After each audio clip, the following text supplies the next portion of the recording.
구독, 좋아요.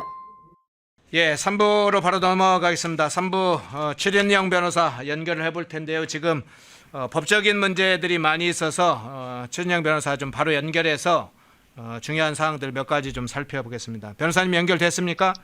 네, 반갑습니다. 최진영입니다. 예, 최 변호사님. 요즘 좀 바쁘게 지방도 왔다 갔다 하시죠? 네, 저는 변호사니까요. 네, 예. 전국 사건 맡겨주시면 어디든 뛰어갑니다. 야, 뛰어가는 최진영. 알겠습니다.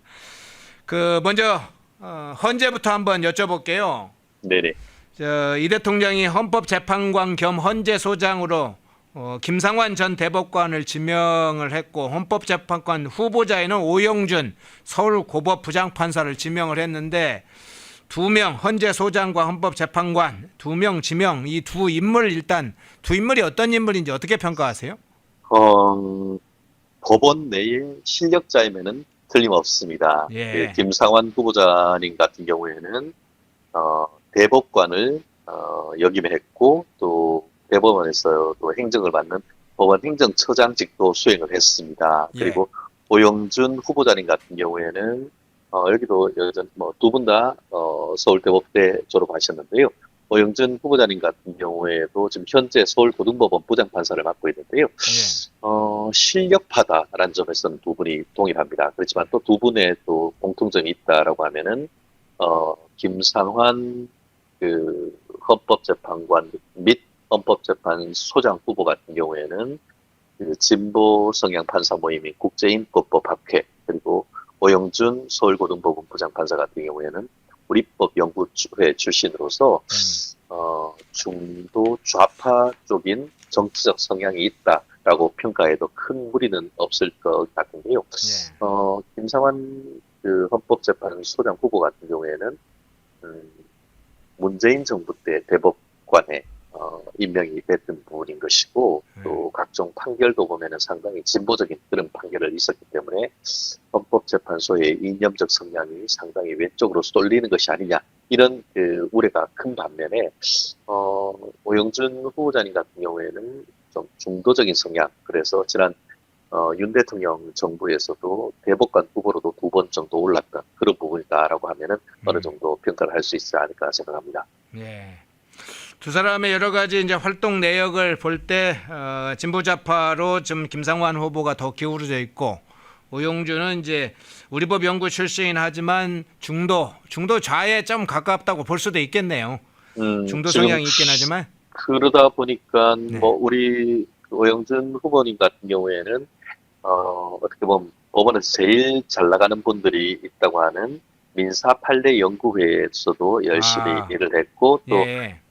좀 진보적인 이념이 있다고 하는 우리법 연구회에도 활동한 적이 있어서 전체적으로 어떻게 보면 이념적 성향이 아주 뚜렷하다라고 보기 어렵습니다만, 오영준은. 그럼에도 불구하고 우리법 연구회 회원이 전체 법관들 중에 몇 명 되겠습니까? 거기에 들어가 있다는 것은 또 전체적인 이념적 성향에서 색깔을 좀 뚜렷하게 나타낸 점도 있기 때문에, 만약에 이번에 신임 헌법재판관 2명 자리가 국제인권법, 우리법 연구회 출신으로 채워지면은 결국 전체적으로 헌재 구성도 진보 좌파적인 성향이 강하다. 그래서 만약에 그렇게 되면은 진보 4명, 4명, 보수 3명, 중도 2명, 4-3-2 정도 구도가 되는데, 네. 중도에 있다라고 보는 분들도 전체적으로 또 이번 윤 대통령 탄핵 국면에서 어떻게 보면 탄핵을 찬성하는 쪽으로 갔다는 점에서 상당히 이념적 추가 왼쪽으로 확 기울어지는 것은 분명한 것 같습니다.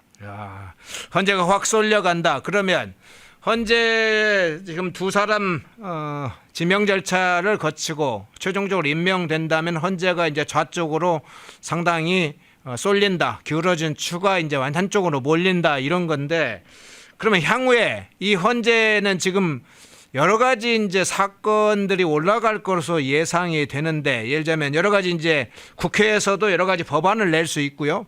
그런 사항들이 위헌 논란이 벌어지면서 헌재로 올라갈 수 있는데, 어떻게 이후의 상황을 좀 보고 계세요? 그런 걸 대비한 것이 아니냐라는 포석이다, 그런 얘기가 나오는 것이죠. 특별히 이제 김상환 후보자 같은 경우에는 말씀드린 것처럼 예전에 뭐 서울중앙지방법원에 민사수석부장도 했습니다만 말씀드린 것처럼 상당히 진보 좌파적인 판결도 많이 했던 것으로 알고 있습니다. 거기다가 헌법재판소장 아니겠습니까? 심리에 관한 어떤 권한을 지금 다 결정할 수 있는 부분인데, 예컨대 지금 민주당이 지금 추진하고 있는 이재명 면소법, 이재명은 재판에 넘겨져도 소송 절차는 정지되고 또 재판이 넘겨진 그 공선법 위반 사건도 없애버리는 이런 부분에 대해서 헌법 소원이나 권한 정의가 올라왔을 때 과연 이것을 정말 헌법에 맞게 판단을 할 것인지, 아니면 정치적으로 좀 이재명에게 유리한 쪽으로 판단할지, 이 부분에 대해서 의심의 어떤 눈초리를 우리가 가질 수밖에 없는데요.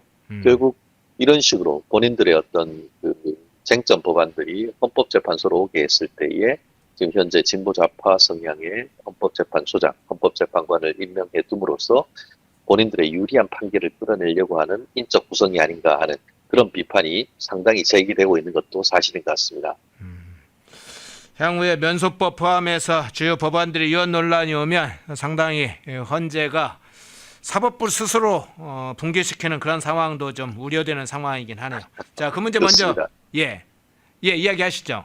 네, 말씀드린 것처럼 법원이나 헌법재판소나 기본적으로 정치적 중립이 어느 정도 보장돼야 됩니다만, 윤 대통령에 대한 탄핵 절차를 거치면서 상당히 이념적 성향이 그대로 드러나는, 아마도 누가 임명을 했는가에 따라서 어떤 판결 결과가 그대로 좀 드러나는 이런 부분들이 있으면서 헌법재판소의 권위와 신뢰성에 상당한 타격을 입고 있는 건 아니겠습니까? 예. 그렇기 때문에 일단 뭐 임명된다고 하면은 임명이 안 될 리가 없겠죠. 지난번에 한덕수 국무총리 권한대행, 대통령 권한대행이 두 분에 대해서 헌법재판소 재판관으로 추천을 했는데, 지명을 했는데 결국 이재명이 대통령이 되면서 지명 철회하고 이 두 분을 올린 것 아니겠습니까? 예. 그런 것 자체도 참 유감이다라고밖에 볼 수 없는데요. 말씀드린 것처럼 어쨌든 그나마 오석준 우리 오석준이 아니고 제가 오영준, 이름이 좀 비슷해서 오영준 후보자님 같은 경우에는 그래도 이분이 실력적인 측면에서는 정말 탁월한 건 맞습니다. 그나마 이 부분의 어떤 이분의 정치적 중립성과 독립성을 좀 믿고 싶은데요. 반면에 김상환 후보자 같은 경우에는 대법관에서 이제 임기를 다 하고 현재는 로스쿨 석사 교수로 하는 과정에서 또 픽업된 이런 부분이 있다 보니까 상당히 또 이념적으로 좀 편향됐을 가능성이 있기 때문에 앞으로 좀 더 이런 부분에 대해서는 우리 자유 우파에서 좀 관심을 가지고 좀 봐야 되는 건 분명한 것 같습니다. 예, 알겠습니다. 먼저 현재 상황 살펴봤고요. 자, 세월호 특조위 문제로 한번 넘어가 보겠습니다. 어제 대법원에서 최종 확정 판결이 난 게 있죠. 그간에 고생을 많이 한 분들인데 이 4.16 세월호 특조위 활동 혐의로, 방해한 혐의로 일단 기소가 돼서 이병기 전 대통령 비서실장 포함해서 박근혜 정부 고위급 인사들 그간에 뭐 기소 재판을 계속 해왔었는데 어제 무죄로 대법원에서 확정을 했네요.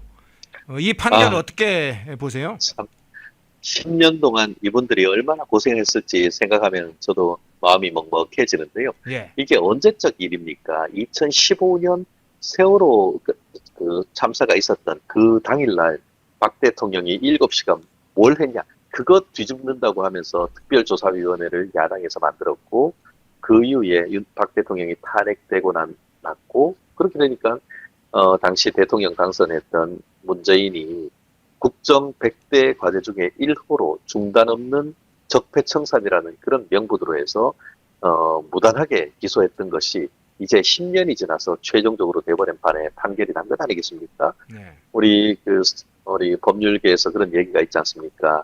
지연된 정의는 정의가 아니다. 어떻게 형사 사건이 10년간 진행이 돼가지고 이제 판결이 나는 겁니까? 참 너무 속상한 사건이 아닐 수 없는데요. 전가의 보도, 민주당의 전가의 보도, 직권남용 권리행사 방해죄 아닙니까?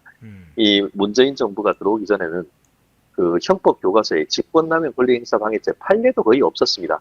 그런데 사법부가 결국 정권이 바뀌고 무단히 기소를 하니까 1심에서는 다 유죄네 뭐네 했었는데 이번 사건 같은 경우에는 1심에서도 무죄가 나왔었던 겁니다. 네. 그런데 그거에 대해서 또 검찰이 항소하고 2심에서도 또 무죄가 나오니까 또 검찰이 또 상고까지 했던 그런 사건인 것 같은데요. 그나마 지금에 와서 말씀하셨던 그 이병기 그 대통령 비서실장 그리고 또 함께 기소됐던 현정택 정책조직수석, 현기환 정무수석, 안종범 경제수석 아마 지금 들어나올 이름이 그때 그런 분이 있었지 하는 그런 분들이 10년 만에 이제 무죄가 확정됐다라고 보는데요. 예. 늦어도 너무 늦었는 것이 아닌가 생각을 합니다. 예.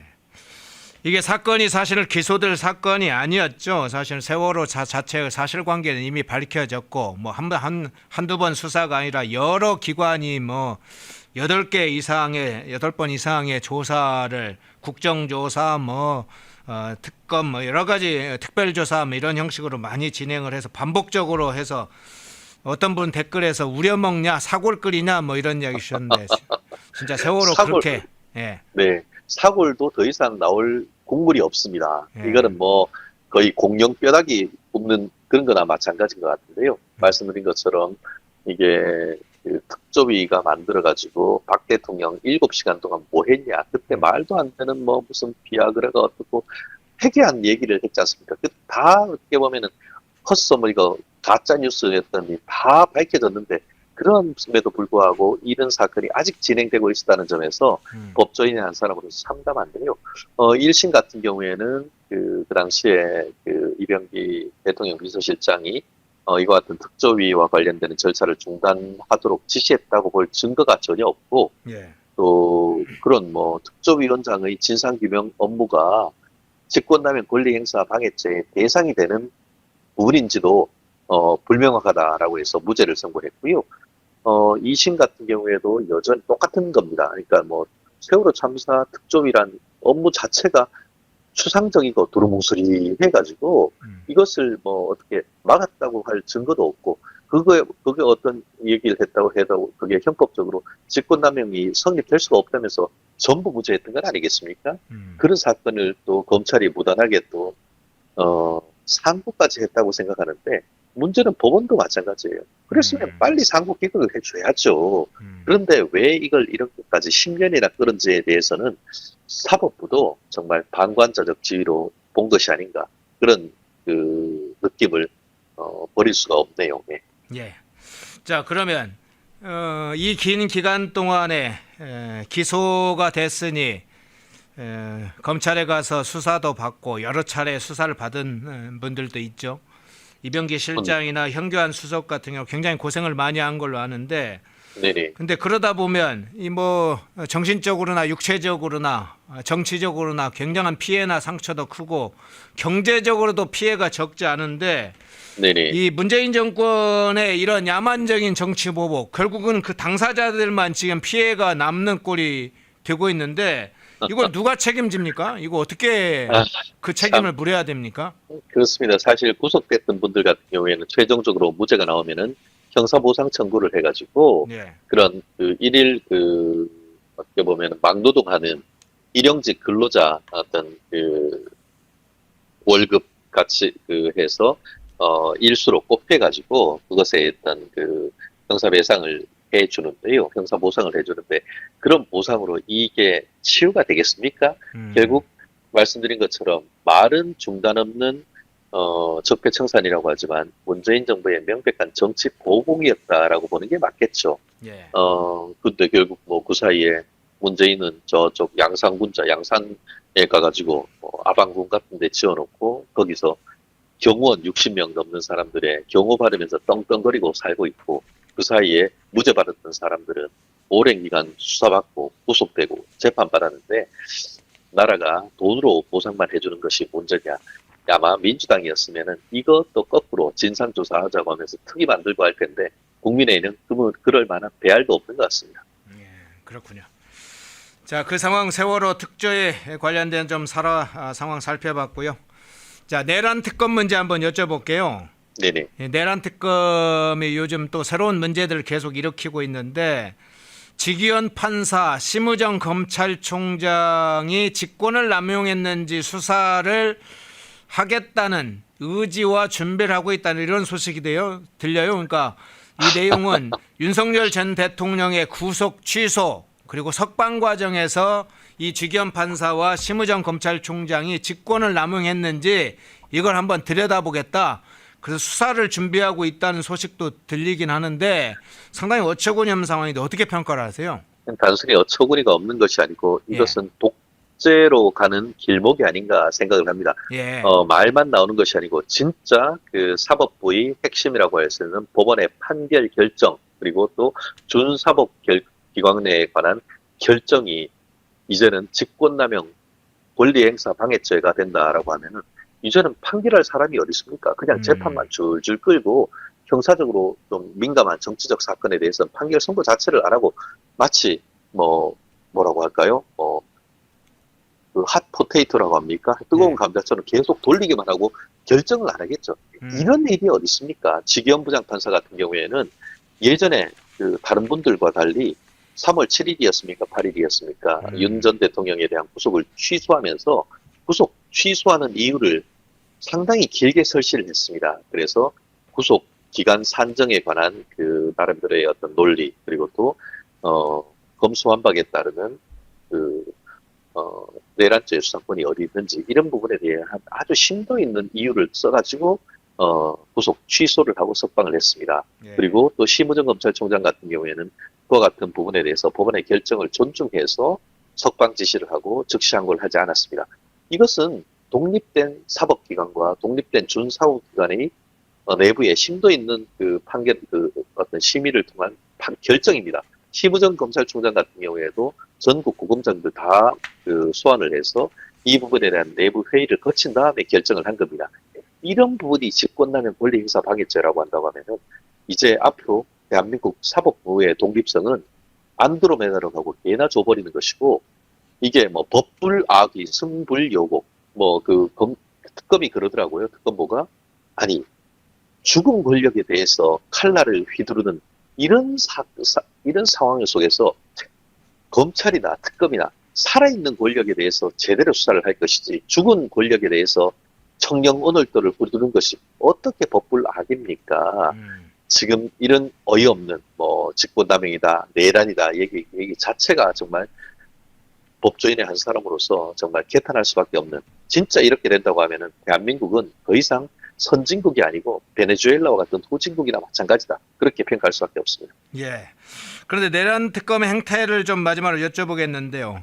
앞서 이야기도 좀 나왔습니다만 윤석열 전 대통령 체포영장 청구를 첫 번째 일로 내란 특검이 했습니다.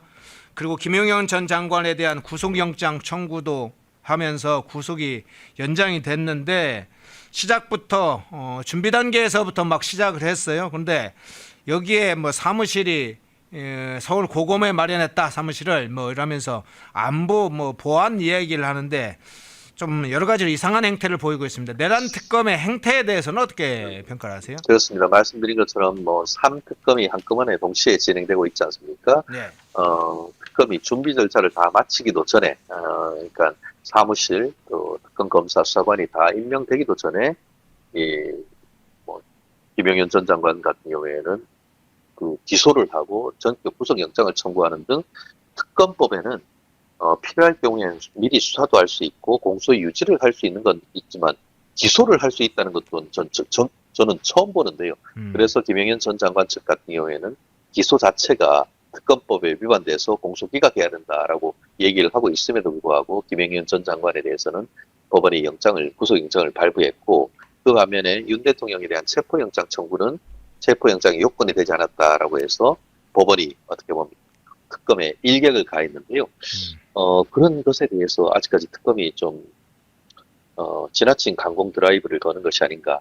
지금 윤 전 대통령 같은 경우에는 이른바 내란 우두머리 혐의로 해서 재판을 받고 있지 않습니까? 예. 그 사건에서 만약에 도주하거나 연락이 안 되면 그 재판부에서 다시금 구속영장을 칠 겁니다.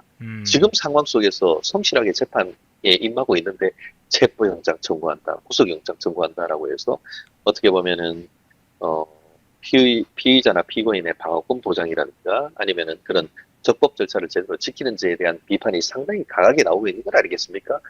결국 민주당에서는 그렇게 중요시하던 불구속 수사 원칙 그리고 또 무죄 추정 원칙은 다 어디로 가버리고 윤 대통령에 대해서는 어떻게든 신병 확보를 하려고 하는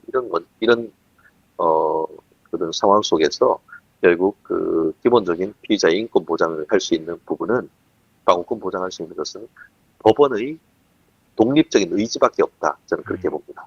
예. 헌재의 문제부터 세월호 문제 그리고 방금 내란 특검까지 산적된 여러 문제들이 해결되는 게 아니라 쌓여가고 과거의 문제들이 다시 들춰지고 그런 상황이네요. 최진영 변호사님 고맙습니다. 감사합니다. 예, 최진영 변호사님과 직격 인터뷰 진행을 해봤습니다. 펜앤마이크와 광동이 함께 준비한 광동 루테인 밀크시슬 혈행 개선, 노화로 인한 눈 건강, 간 건강. 펜앤마이크 TV 단독 할인 2개월분 한 박스에 3만원, 6개월분 세 박스에 84,000원. 펜앤마이크 구독자 전용 댓글 상단 할인 링크에서 구매 가능합니다. 전화 문의는 1661-6915, 전화 문의는 1661-6915.